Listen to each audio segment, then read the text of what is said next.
Hello students, welcome to smarts math online classes. आज हम अपना नया टॉपिक स्टार्ट करने लगे हैं मैट्रिक स्पेस का। आज का टॉपिक हमारा क्या है? Example based on discrete metric. इससे पहली वीडियो में हमने किया था example based on usual metric. आज हम example based on discrete metric करते हैं। तो एग्जाम्पल स्टार्ट करने से पहले हम क्या पढ़ते हैं? स्टेटमेंट क्या बोलती है? Let X be non empty set. क्योंकि हमें पता था डिस्क्रीट मैट्रिक स्पेस किसके ऊपर डिफाइंड होती है? अब नॉन एम्प्टी आर्बिट्रेरी सेट के ऊपर। कि मतलब हमें एक्स नहीं पता होता कि वो एक्स सेट क्या है। ठीक है, तो ये नॉन एम्प्टी किसी सेट के ऊपर एक्स सेट है। Let the function D function क्या दिया है? एक्स की कार्टेशियन प्रोडक्ट एक्स से लेके सेट ऑफ रियल नंबर तक डिफाइंड बाय फंक्शन क्या डिफाइन किया है? Distance of X Y is equal to 0। कि डिस्टेंस ऑफ एक्स वाई 0 होगा if X is equal to Y. Set X के हर पॉइंट, दो पॉइंट का डिस्टेंस 0 होगा जब वो आपस में बराबर होंगे। और यहाँ तो उन दोनों का डिस्टेंस, दो पॉइंट का डिस्टेंस 1 होगा if X not equal to Y. अगर मैं सेट एक्स के दो अलग पॉइंट उठाती हूँ तो उनका डिफरेंस क्या होगा? 1। और अगर सेम पॉइंट है तो उनका डिफरेंस क्या होगा? 0। देन प्रूफ क्या करना है? X T is a matric space. X T को क्या प्रूव करना है? Matric space. और इस तरह की मैट्रिक को क्या कहते हैं? Discrete matric. डिस्क्रीट मैट्रिक क्योंकि इसमें हमें एक्स क्या दिए? Non arbitrary empty set, non empty arbitrary set दिए। ठीक है, प्रूफ करने का वे वही है। हमने डी को मैट्रिक प्रूफ करना है। और वो डी मैट्रिक कब होगी? जब वो इसकी 4 कंडीशंस को सेटिस्फाइड करते हैं। तो हम 1 बाय 1 वो 4 कंडीशन सेटिस्फाइड करवाएंगे। जब वो कंडीशन सेटिस्फाइड हो जाएगी तो ये सेट स्पेस एक्स की क्या बन जाएगी? Matric space, discrete matric space. तो स्टार्ट करते हैं स्टूडेंट।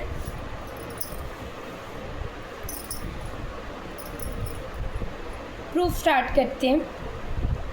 पहली कंडीशन हमने क्या प्रूफ करनी है? For every X Y belongs to X to proof क्या करना है हमने? Distance of X Y greater than equal to क्या हो? 0। कि एक्स वाई के हर पॉइंट के एक्स के हर पॉइंट के लिए दोनों पॉइंट का डिस्टेंस या तो 0 के इक्वल हो या तो ग्रेटर देन इक्वल हो। तो स्टूडेंट क्लियर ही है। लेट कर लिया let X comma Y belongs to X. हमने दो पॉइंट उठा लिए। अब एक्स के पॉइंट है तो इसकी दो कंडीशन है, या तो ये दोनों पॉइंट इक्वल होंगे या तो दोनों इक्वल नहीं होंगे। If both points are equal, ये बोथ पॉइंट इक्वल है, तो अगर ये इक्वल है तो by definition of D which implies इन दोनों का डिस्टेंस क्या हो जाएगा स्टूडेंट? 0। दूसरी पॉसिबिलिटी क्या है? यहाँ तो ये दोनों पॉइंट इक्वल नहीं होंगे। अगर ये दोनों पॉइंट इक्वल नहीं है तो by definition of D difference of X Y क्या हो जाएगा student? 1 which is greater than 0। तो दोनों केस में इन दोनों पॉइंट का डिफरेंस क्या निकल के आ रहा है student? Greater than equal to 0 for every X Y belongs to X. ये हमारी फर्स्ट कंडीशन क्या हो गई? सेटिस्फाइड। अब हम अपनी कौन सी कंडीशन सेटिस्फाइड करेंगे? सेकंड कंडीशन क्या कहती है? सेकंड कंडीशन में हमने क्या प्रूव करना होता है? Difference of X Y is equal to 0 होता है if and only if X is equal to Y. कि दोनों पॉइंट का डिफरेंस 0 होगा if X is equal to Y. तो ये चीज़ तो हमें गिवन ही है। ये चीज़ तो by definition of D given ही है हमें कि 0 के इक्वल होगा if X equal to Y. तो ये तो by definition of D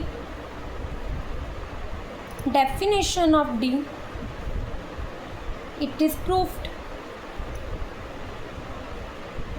as distance of x y is equal to 0 given है। distance of x y is equal to 0 given है for every x equal to y। हमारी second condition भी student satisfied होगी। अब हम अपनी कौन सी condition satisfied करेंगे? अब हम अपनी थर्ड कंडीशन सेटिस्फाइड करेंगे। अब थर्ड कंडीशन में हमने क्या सेटिस्फाइड करना है? डिस्टेंस ऑफ टू प्रूफ क्या करना है? थर्ड कंडीशन में distance of X Y is equal to distance of क्या हो? Y x. थर्ड कंडीशन में अब हमने ये चीज़ प्रूफ करनी है। तो फिर हमने लेट कर लिया X Y belongs to X. अब इसकी दो कंडीशन है, यहाँ तो ये इक्वल होंगे, यहाँ तो नॉट इक्वल होंगे। इफ़ बोथ आर इक्वल तो डिस्टेंस ऑफ एक्स वाई क्या आ जाएगा, 0। सेम इसका डिस्टेंस ऑफ वाई से भी एक्स का होगा 0 ही, डिस्टेंस ऑफ वाई एक्स भी 0 होगा क्योंकि दोनों पॉइंट सेम है। If now X not equal to Y, अगर एक्स वाई के इक्वल नहीं है तो by definition of D distance of X Y क्या होगा, 1। तो similarly distance of Y X भी क्या होगा बच्चों, 1, which implies both are equal. तो हैंस हमने ये भी थर्ड कंडीशन भी प्रूव कर ली कि distance of X Y is equal to distance of Y X for every X Y belongs to X, कि एक्स के हर पॉइंट के लिए डिस्टेंस ऑफ एक्स वाई और distance of Y X equal है। मीन्स कि एक्स से Y का डिस्टेंस, वाई से एक्स का डिस्टेंस इक्वल है, चाहे वो एक्स वाई इक्वल हो चाहे वो एक्स वाई नॉट इक्वल हो, बाय डेफिनेशन ऑफ डी। अब हम अपनी फोर्थ कंडीशन सेटिस्फाइड करना। फोर्थ कंडीशन में हमने क्या प्रूव करना है, for every X Y Z belongs to X, to prove क्या करना है, distance of X Y less than equal to distance of X comma Z plus distance of Y comma Z. अब students हमने fourth ये condition satisfied करनी है। तो इसके स्टूडेंट्स 4 केसेस बनेंगे। क्या बनेंगे, केस 1 क्या बनेगा इसका बच्चों, केस 1 क्या बनेगा, मे बी जो मैंने 3 लेट किए, फर्स्ट ही लेट कर लिए X comma Y comma Z comma belongs to X, ये तीनों पॉइंट एक्स को बिलोंग करते हैं। तो इसकी पॉसिबिलिटी क्या क्या है, तीनों पॉइंट सेम हो सकते हैं। अगर तीनों पॉइंट सेम है तो by definition of D distance of X Y भी क्या होगा student, 0। Distance of X Z भी क्या होगा, 0, बिकॉज इक्वल है। Distance of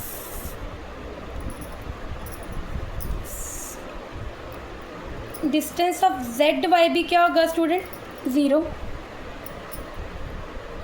distance of Z Y भी क्या होगा, 0। ये सब कैसे आया, बाय डेफिनेशन ऑफ डी की डेफिनेशन के अकॉर्डिंग। आल्सो हम ऐसे लिख सकते हैं ना, 0 इज इक्वल टू 0 प्लस 0, 0 को 0 से प्लस करें 0 आएगा। तो ये मान लीजिए डिस्टेंस ऑफ एक्स वाई है इज इक्वल, ये मान लिया डिस्टेंस ऑफ एक्स जेड है प्लस ये मान लिया डिस्टेंस ऑफ जेड वाई है, बिकॉज इन सभी का डिस्टेंस क्या है, 0।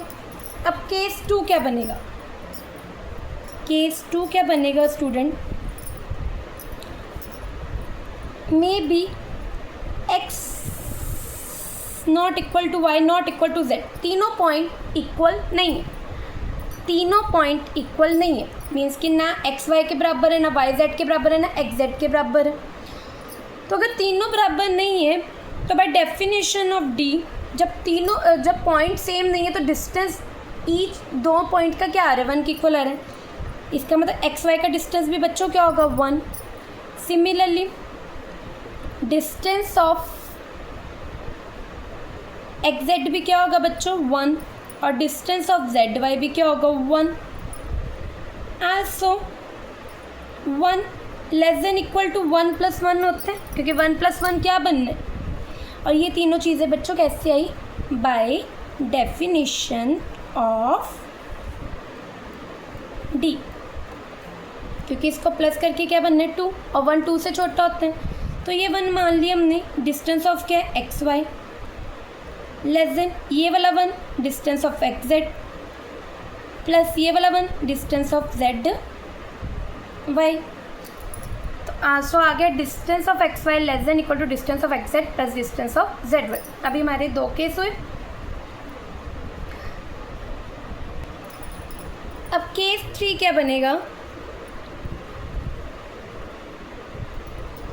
केस 3 क्या बनेगा अब हमारा, कि may be X not equal to Y, X not equal to Z हो, but Y is equal to Z हो। एक्स ना वाई के इक्वल हो, एक्स ना तो वाई के इक्वल हो, एक्स ना तो जेड के इक्वल हो, but Y is equal to Z के इक्वल हो। तो क्योंकि X not equal to Y है तो distance of X Y equal नहीं है, तो ये क्या हो जाएगा 1। Similarly X not equal to Z है, by definition of D distance of X Z भी एक्स जेड भी क्या हो जाएगा 1, but Y is equal to Z है, बाय डेफिनेशन इसका डिफरेंस क्या हो जाएगा जेड वाई का 0। ये भी क्या आ गया बाय डेफिनेशन ऑफ डी। अब 1 इज इक्वल टू होता है 1 + 0, तो ये 1 मान लिया हमने। डिस्टेंस ऑफ क्या है हमारे पास, ये हमारे पास क्या है distance of X comma Y, ये distance of X comma Z, और ये 0 plus distance of Z Y. इतना क्लियर हुआ स्टूडेंट। अब हम अपना केस 3 डिस्कस करेंगे, केस 4 डिस्कस करेंगे। अब मान लो x is equal to Y है, ठीक है, x y के तो इक्वल है, बट मान लिया x ना तो z के इक्वल है और y भी ना तो z के इक्वल है, यही पॉसिबिलिटी बनेगी, ठीक है। अब फिर डेफिनेशन के ये 2 पॉइंट सेम है, तो इन दोनों का डिस्टेंस क्या आ जाएगा 0। एक्स जेड इक्वल नहीं तो एक्स जेड का डिस्टेंस क्या आ जाएगा बच्चों 1, वाई जेड भी इक्वल नहीं तो जेड वाई का डिस्टेंस भी क्या आ जाएगा 1, bye definition of D, bye definition of D. तो आल्सो मैं ऐसे लिख सकती हूँ ना कि 0 लेस देन होगा 1 + 1 से, 1 + 1 ने क्या बनना है 2, ये distance of X Y less than distance of X Z plus distance of Z Y. 4 cases में क्या आ रहा है, हमने जो 4 केसेस डिस्कस किए, 2 केसेस में distance of X Y equal आ रहा है distance of X comma Z plus distance of Z Y. यहाँ तो 2 केसेस में क्या आ रहा है, इन दोनों का डिफरेंस एक्स वाई का डिफरेंस लेस देन आ रहा है distance of X Z plus distance of Z Y. तो फ्रॉम ऑल 4 केसेस से हमने क्या कंक्लूड किया, फ्रॉम ऑल 4 केसेस से हमने क्या कंक्लूड किया कि जो डिफरेंस ऑफ एक्स वाई होगा वो लेस देन और इक्वल टू क्या होगा, distance of X comma Z plus distance of Z Y.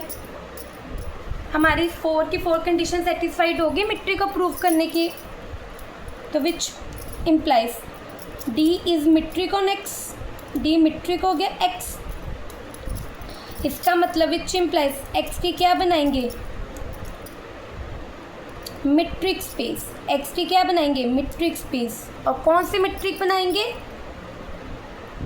Also called discrete metric. इसको कौन सी मेट्रिक बोलेंगे, discrete metric space, discrete metric space. I hope students आपको ये एग्जाम्पल क्लियर हुई हो।